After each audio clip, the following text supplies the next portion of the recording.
기도하시겠습니다. 하나님, 이 시간 영유의 생명의 말씀으로 우리를 소생시켜 주옵소서. 말씀이 선포될 때 주의 거룩하심과 거룩한 생명이 흘러가기를 원합니다. 우리 모두가 살아있는 자로서 주 앞에 살아갈 수 있도록 역사하여 주옵소서. 주님께 맡기며 예수님의 이름으로 기도드렸습니다. 네. 한 주간 동안 평안하셨습니까? 네. 영안실에 세 사람의 시체가 도착했어요. 근데 세 시체 다 너무 밝게 웃는 모습으로 죽어 있는 거예요. 검사관이 들어와서 사인에 대해서 물어봤습니다. 어떻게 이렇게 세 명이 다 동일하게 밝게 웃으면서 죽었냐? 그러더니 이렇게 얘기합니다. 첫째는 복권을 샀는데 갑자기 엄청나게 1등이 복권돼서 수백을 타서 너무 좋아하다가 심장이 멈춰버렸대요. 그래서 웃다 죽었대요. 검사가 두 번째 시체에게 물었어요. 아니, 이 두 번째 시체는 왜 이렇게 밝게 웃다 죽었냐? 그러니까 얘기합니다. 아들내미 속썩이는 아들이 있는데 맨날 꼴찌만 하다가 갑자기 1등을 해가지고 너무 기뻐서 웃다가 그냥 심장마비로 죽었대요. 세 번째 시체에 물어봤어요. 아니, 이 시체는 어떻게 이렇게 밝게 웃다 죽었냐? 그랬더니 이렇게 얘기합니다. 번개가 치는 날, 카메라 후레쉬가 터지는 날인 줄 알고 돌려서 웃다가 번개 맞아 죽었대요. 조심하셔야 돼요. 후레쉬 아셨죠? 큰일 났습니다. 오늘 저번 주에 이어서 저는 여러분을 또 십자가의 앞에 세워야 됩니다. 그래서 좀 부담이 되는데, 한번 우리가 생각하고 또 기초 묵상하면서 하나님의 말씀을 또 우리 것으로 한번 받는 시간으로 만들어 봤으면 좋겠습니다. 2000년 전에 한 시골 구석에 한 처녀가 아이를 낳았어요. 그리고 그 태어난 아기는 30년간 목수로서 인생을 살아갑니다. 3년간, 그리고 3년간은 순회 전도사의 삶을 살아갑니다. 근데 이 젊은이의 삶을 보면 단 한 번도 학교를 간 적이 없어요. 배워본 적이 없는 사람이었어요. 책을 한 권도 쓴 적이 없는 사람입니다. 대도시로 여행을 한 번도 간 적이 없어요. 결혼 당연히 안 했죠. 자기 고향에서 300km 이상을 절대 떠나본 적이 없는 사람이었습니다. 근데 놀랍기에 엄청나게 많은 사람들이 매일 그를 따라다녔어요. 감사한 줄 알았는데 그를 따라던 군중이 어느 날 그를 배신합니다. 그리고 그를 죽여버려요.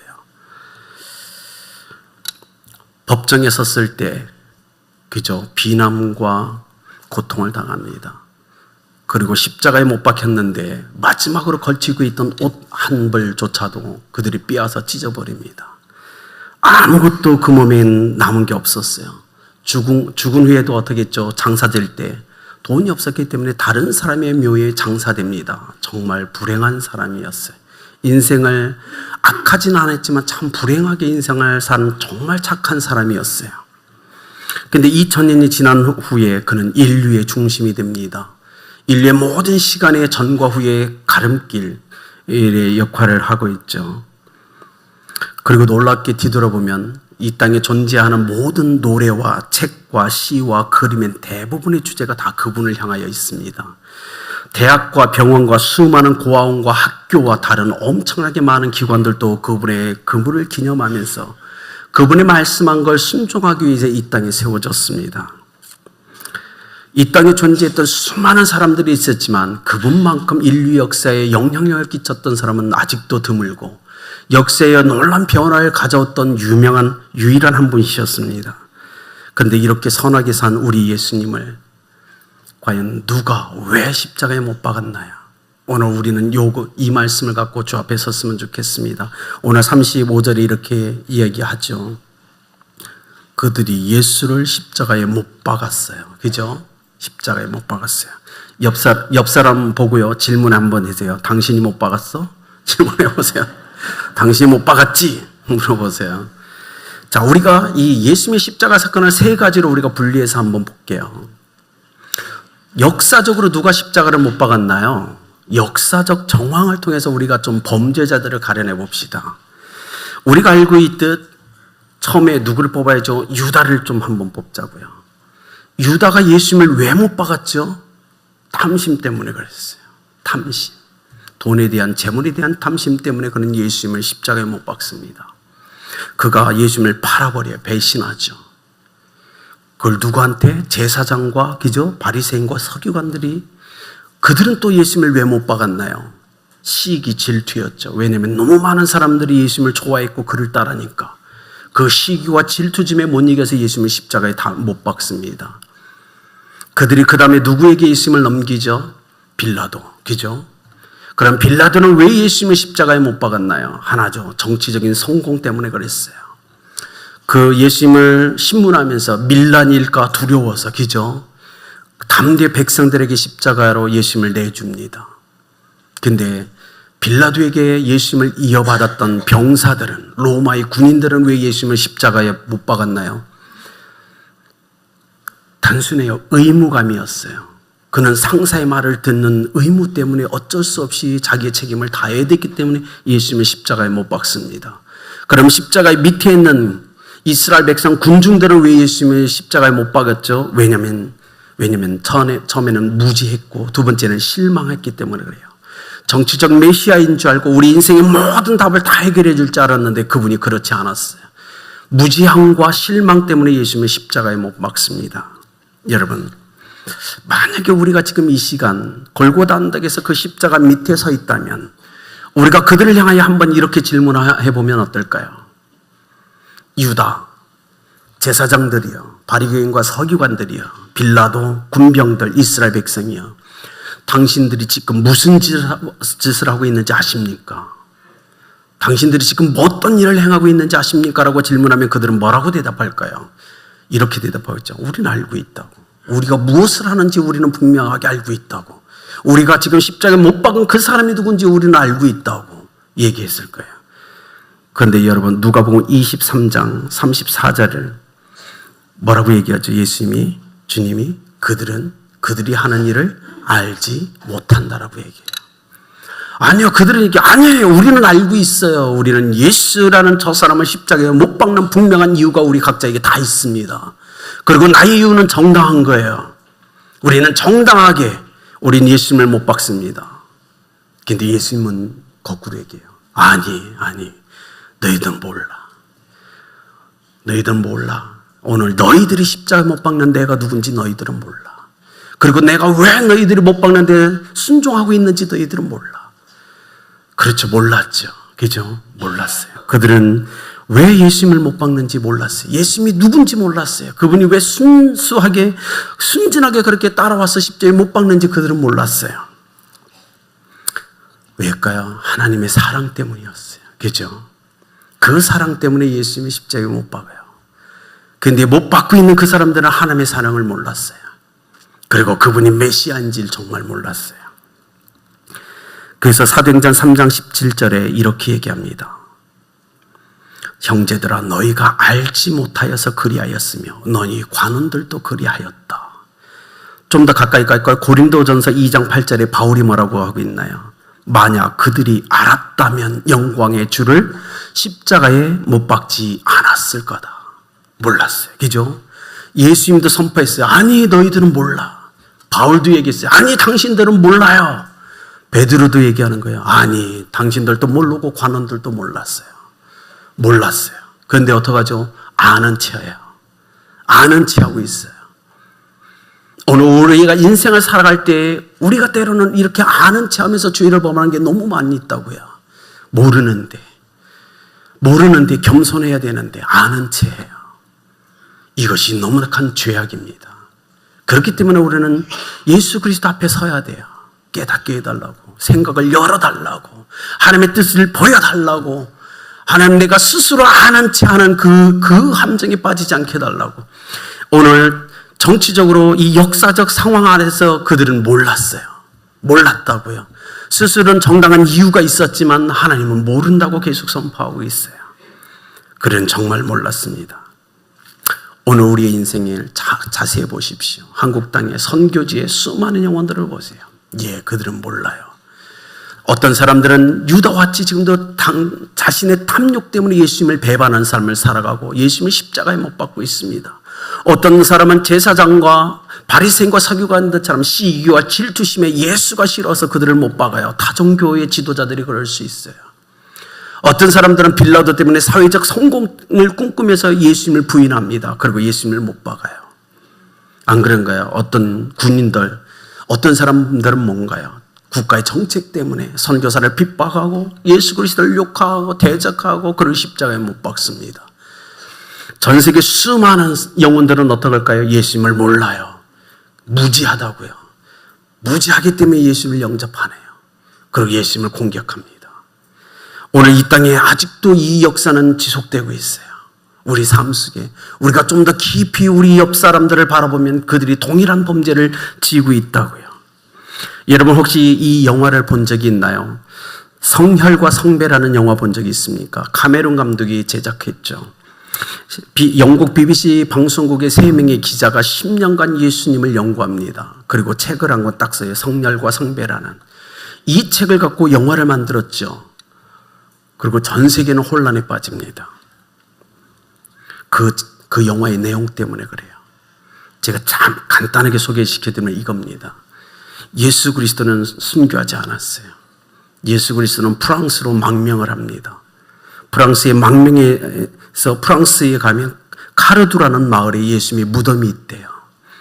그리고 예수님만 간 게 아니었어요. 막달라 마리아도 예수님을 따라갔어요. 막달라 마리아가 렌느르 샤토라는 곳에서 교회를 세우고 교구장으로 그 교회를 섬기다 그곳에 장례를 치러졌다고 얘기합니다. 근데 그만 간 게 아니었어요. 보면 나사로도 그를 따라갑니다. 프랑스로 망명을 해요. 나사로가 마리세이의 그 주교 강구에 켈크 교회를 세웁니다. 그리고 거기서 주교로 있다가 거기에 죽는다라고 이 영화는 얘기해요. 근데 놀라운 건 뭔지 아세요? 이 BBC 방송국 3명의 기자가 그걸 법정으로 소송을 걸어요. 기독교는 거짓말이다. 거짓말 치고 있다. 예수는 프랑스로 망명했다. 십자가 사건은 거짓말이다. 재판을 걸어버려요. 진짜. 그러니까 판사가 판결을 내려야 되잖아요. 근데 이렇게 내립니다. 그 판사가 3년간을 판결을 미루었어요. 미루다가 도저히 견딜 수 없어서 판결을 내리는데, 존경하는 목사님, 신부님, 그리고 수녀님들 죄송합니다. 저희 집안은 3대째 예수님을 믿고 있는 집안입니다. 그러나 제가 아무리 그들의 주장이 옳지 않다는 것을 밝히려고 노력해도 밝힐 수가 없었습니다. 예수님은 십자가에 못 박혀 죽은 것이 아니라 프랑스로 망명을 해서 84세까지 살다가 죽었습니다. 판결을 내려요. 성경의 모든 사건은 거짓말이다. 정말 그런가요?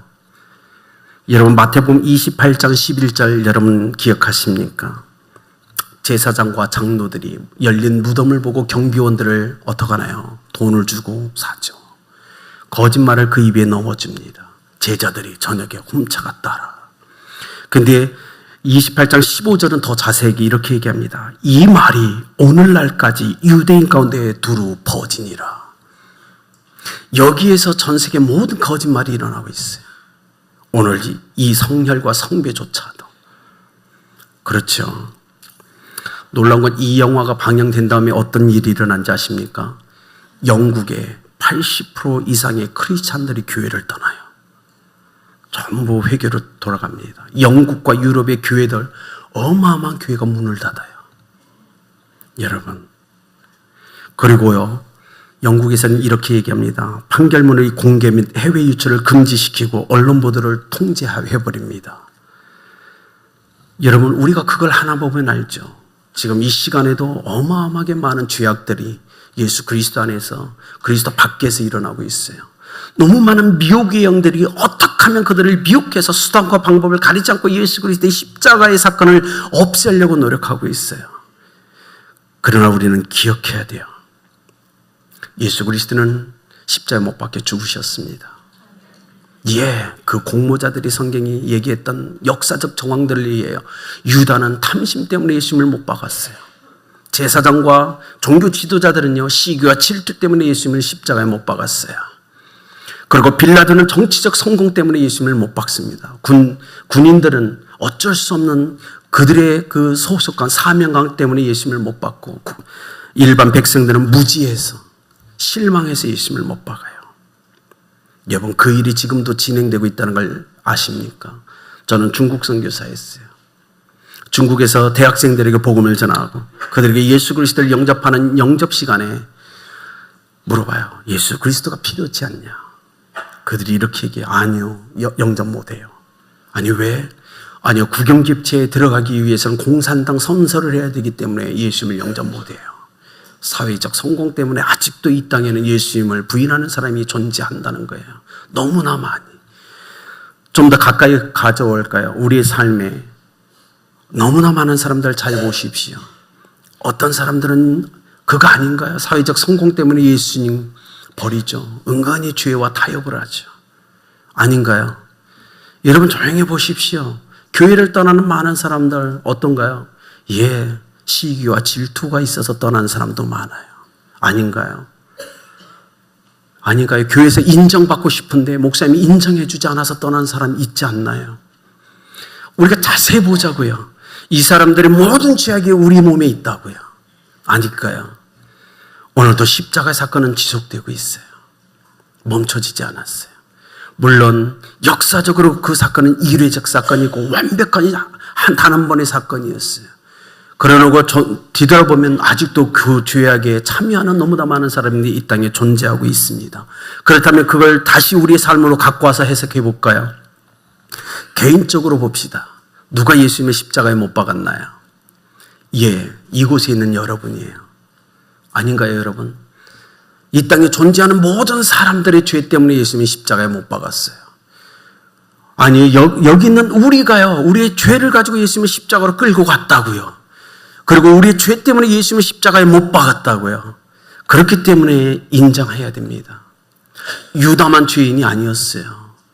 제사장과 서기관들만 죄인이 아니었다고요. 빌라도만 죄인이 아니었어요.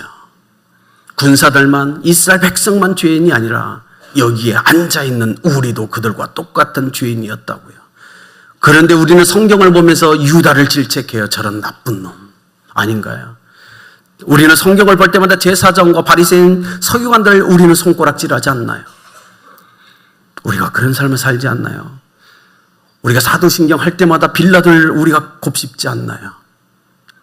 그렇죠. 군사들을, 이스라엘 백성을 욕하지 않나요? 손가락질하지 않고 있나요? 그러나 우리는 기억해야 됩니다.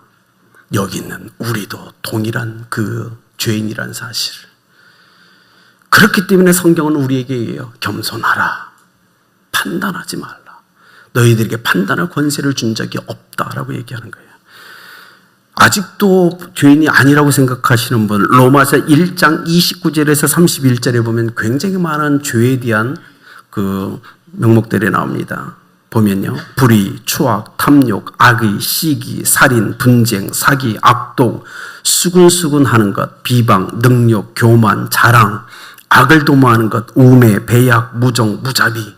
이거 외에 더 한 번 더 해볼까요? 성경은 이렇게 얘기합니다. 믿음으로 행하지 않는 모든 것이 죄다.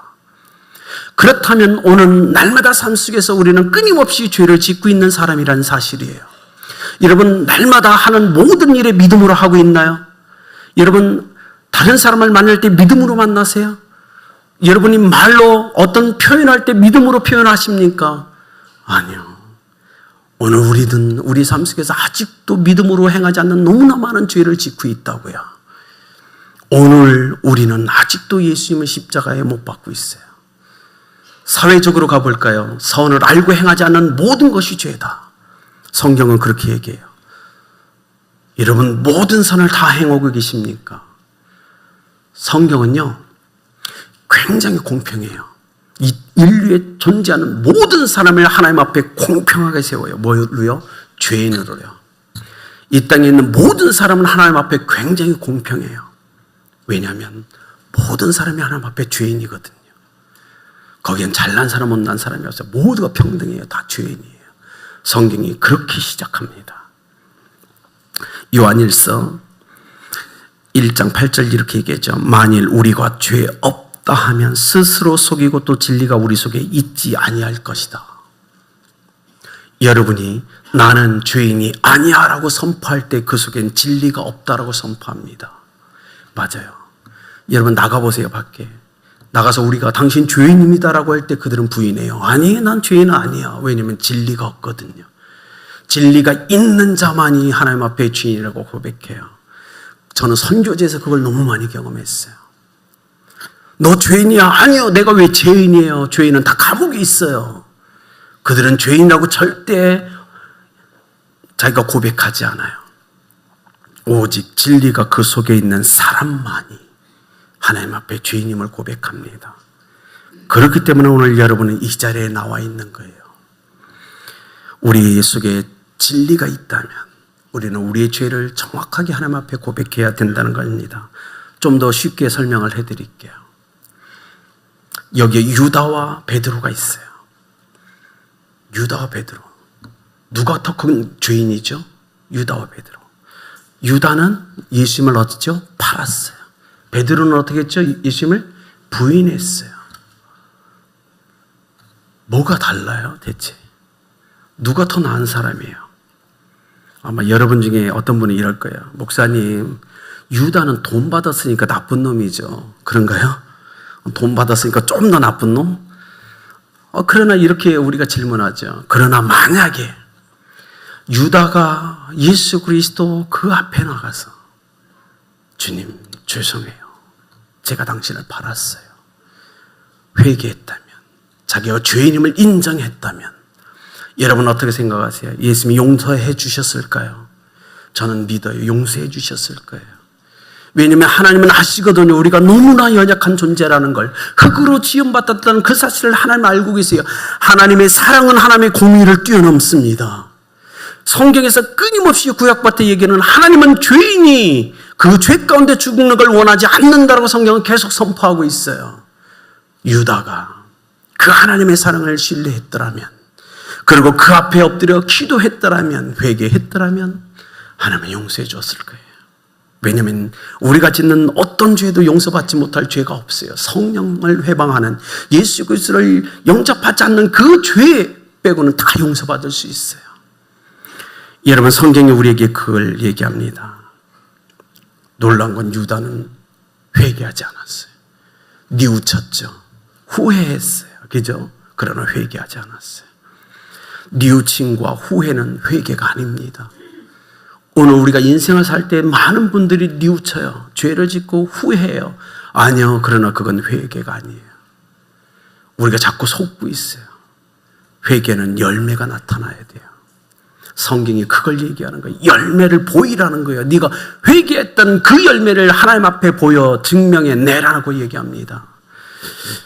여러분, 한 화가가 있었어요.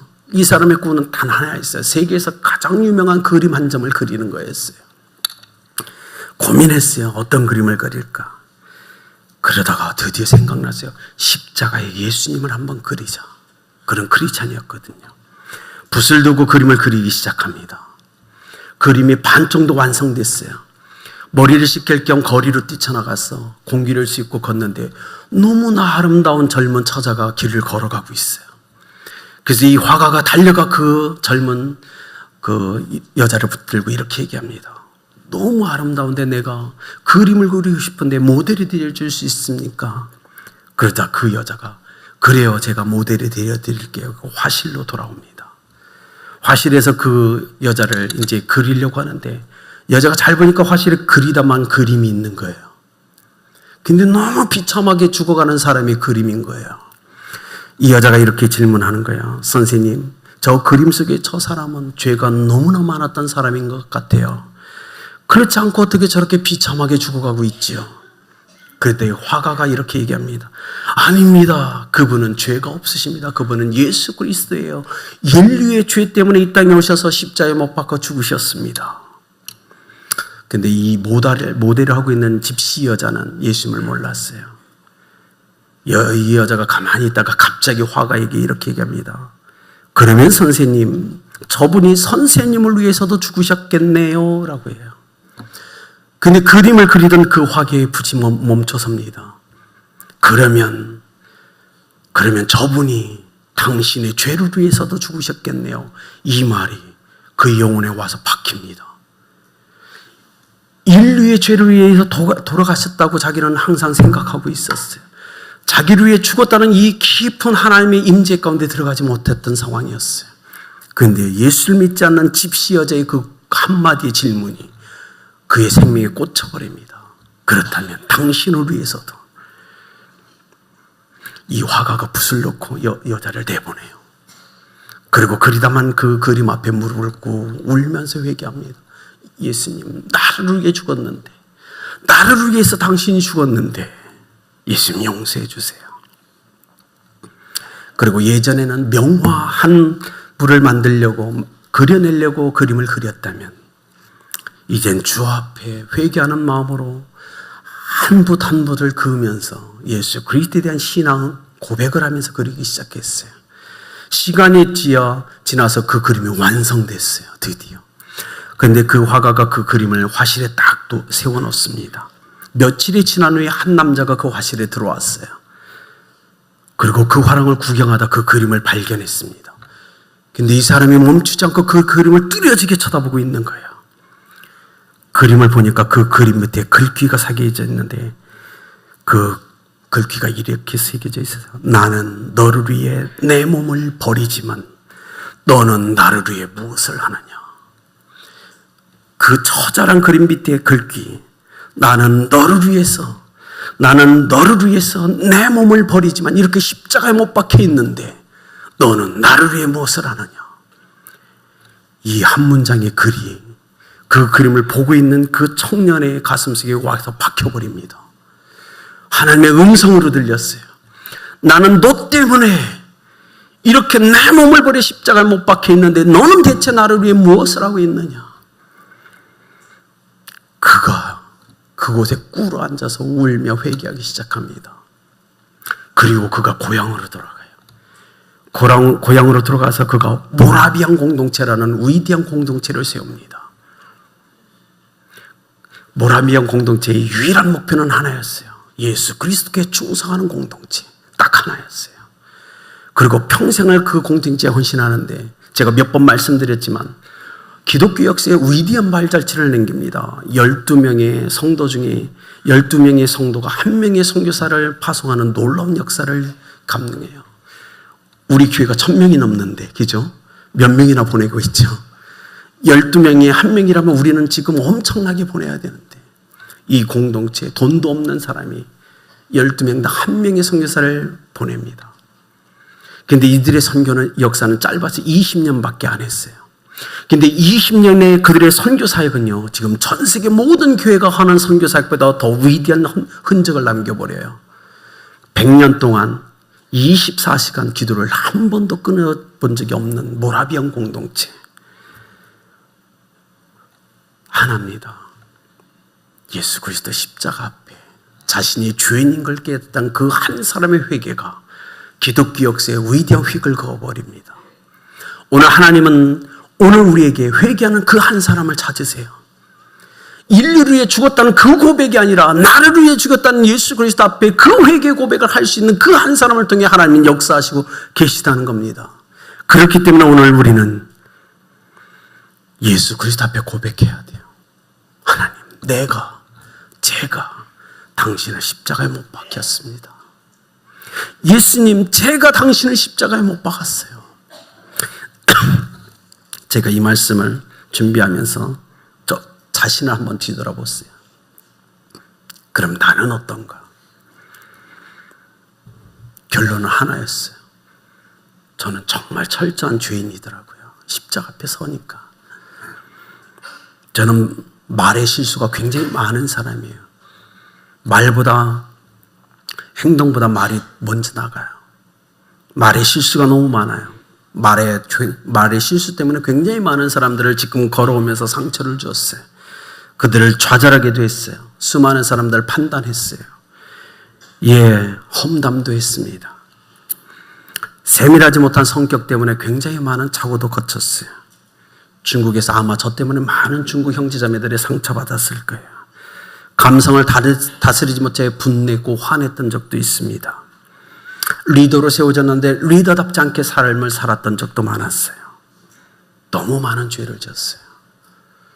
여러분, 오늘 이 시간 우리 예수 그리스도의 십자가 앞에 나갑시다. 그리고 고백합시다. 주님, 그 십자가에 못 박힌 거 저 때문에 그래요. 저의 죄 때문에 예수님 십자가에 못 박혔어요. 우리가 고백했으면 좋겠습니다. 옆 사람 볼 필요 없잖아요. 내가 죄인인데, 내가 예수님의 십자가에 못 박혔는데, 오늘 여러분이 예수님 앞에 섰으면 좋겠습니다. 그리고 그 고백을 한번 올려드렸으면 좋겠어요.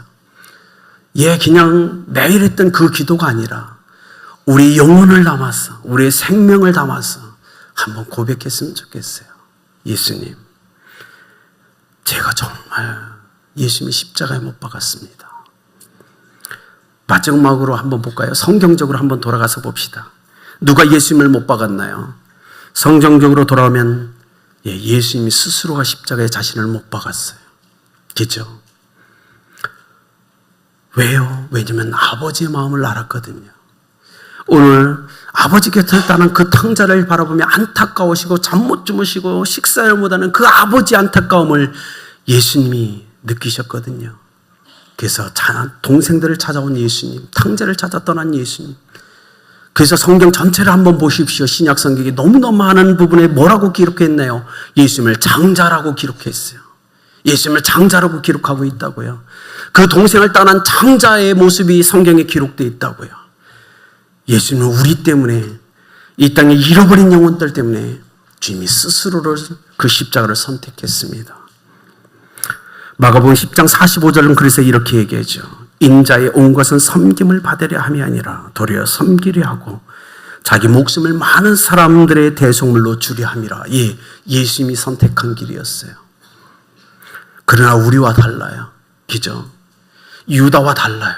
제사장과 달라요. 빌라도와 다릅니다. 군병들과 군중들과 달라요. 그리고 여기 있는 우리와 달라요. 그분은 죄 때문에, 사사로운 개인의 욕심 때문에 예수님을 못 박지 않았어요. 예수님은 사랑 때문에 스스로가 못을 박히셨어요. 그것이 예수님의 위대함입니다. 여러분 연어 좋아하세요? 연어? 저 연어 좋아해요. 연어 초밥 좋아합니다. 아마 초밥 중에 연어 제일 좋아하는데, 연어는요 매년 2월 달에 산란기라고 합니다. 2월이. 그래서 물을 거슬러 올라간 후에 산란을 하고 죽는 게 연어라고 해요. 죽고 만대요. 근데 알을 낳으면요, 그 새끼들이 부화한 후에 죽어있는 어미의 살점을 뜯어먹으면서 성장해 간대요. 이게 연어의 위대함이래요. 근데 여러분 생각해 보십시오. 연어 어미의 이 극진한 사랑은 예수 그리스도 안에서 정확하게 발견되지 않나요?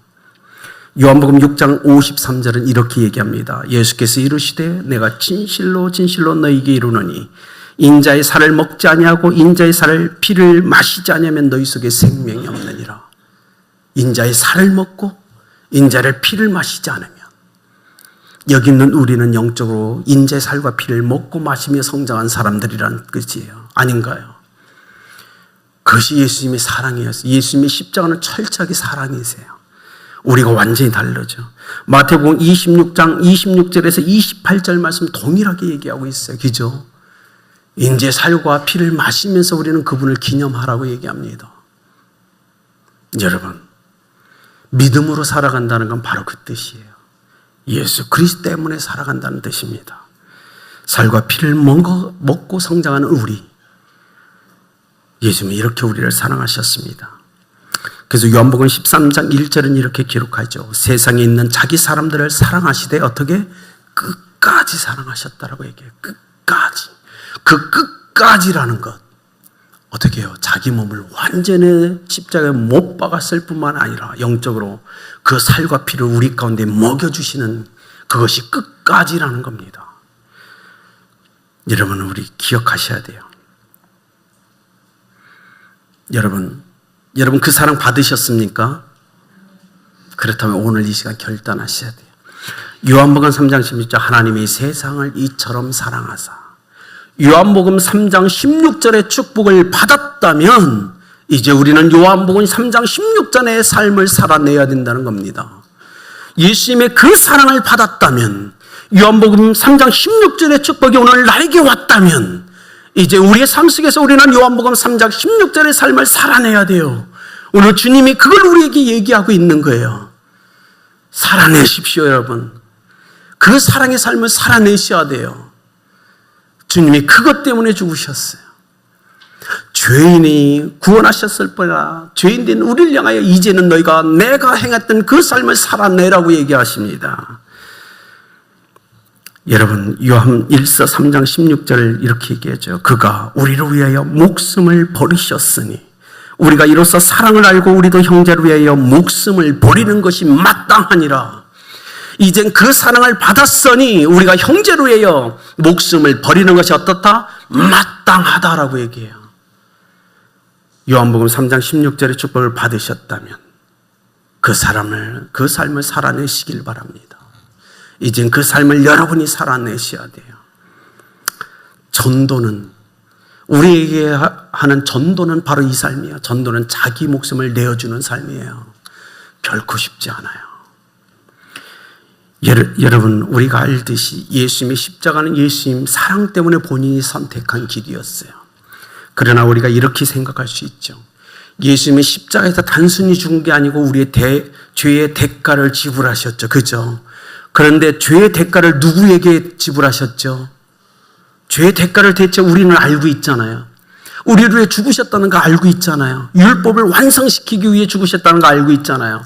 예수님이 우리 죄에 대한 대가를 지불하셨다는 거 알고 있잖아요. 그런데 그 대가를 누구에게 지불하셨냐고요? 예, 하나님 아버지예요. 왜요? 왜냐하면 예수님이 구약부터 끊임없이 얘기했거든요. 범죄하는 그 영혼은 죽으리라. 하나님이 정하실 룰이었어요.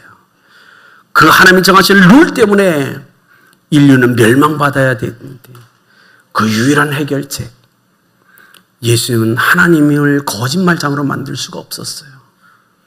예수님은 하나님을, 아버지를 거짓말장으로 만들 수가 없었다고요. 아버지의 그 신실하심을 증명해내기 위해서 예수님은 스스로가 십자가에 못 박혀 죽으시고 부활하셔 그 완전한 죄의 대가를 지불하셨어요. 하나님께. 여러분, 하나님은 신실하십니다. 그리고 하나님 그러시죠. 그래, 내가 정한 법, 이것을 이제 만족시켰으니 내가 인류의 구원의 역사를 이루겠다라고 역사하시는 거예요. 결론을 내리겠습니다. 여러분, 오늘 제가 이 말씀을 준비하면서 우리 여러분을 향해서 원했던 한 가지가 있어요. 그것은 바로 여러분이 회개자의 삶을 살기를 원해서 제가 오늘 말씀을 묵상했어요. 프랑스의 4층 건물에 불이 났습니다. 1층부터 불이 타오르고 있었어요. 4층에 어머니가 어린 3명의 자녀들과 함께 잠자고 있었어요. 어느 순간 깨달았어요. 뭔가 이상하다. 눈을 떠보니 불이 난 거예요. 불이 1층에서 2층, 3층으로 불타오르고 있었어요. 4층에 문을 열고 도저히 피할 수 없는 상황이었어요. 창문을 열어보니 앞에 있는 건물과 1m 50, 1m에서 1m 50 거리밖에 안 됐어요. 어머니가 자녀들을 살리고 싶어서 자녀들에게 뛰라고 얘기했어요. 힘있게 점프하면 살 수 있다. 뛰어라. 근데 너무 어린 자녀들이 두려움에 떨고 있었어요. 다리에 힘이 없었어요. 용기도 없었어요. 두려움에 완전히 사로잡혀 있었어요. 엄마는 고민했어요. 이 순간 자녀를 구해야 되는데 어떻게 해야 될까? 엄마가 그래서 자기 집의 창문엔 두 다리를 걸치고 저쪽에 팔로 잡았어요. 엎드렸어요. 그리고 자녀들에게 얘기했어요. 움직여야 돼요. 움직여야 돼요. 엄마 등을 타고 빨리 움직여. 옆 건물로 가야 돼. 세 자녀가 두려웠어요. 발이 떨어지지 않았어요. 한참을 머물다 한 명 한 명 기어서 옆 건물로 갔어요. 3명의 자녀가 다 건너갔어요. 근데 엄마의 온몸에 힘이 다 빠져버렸어요. 일어나야 되는데 일어날 힘이 없는 거예요. 엄마가 힘이 빠져 밑으로 떨어져서 엄마가 죽고 맙니다.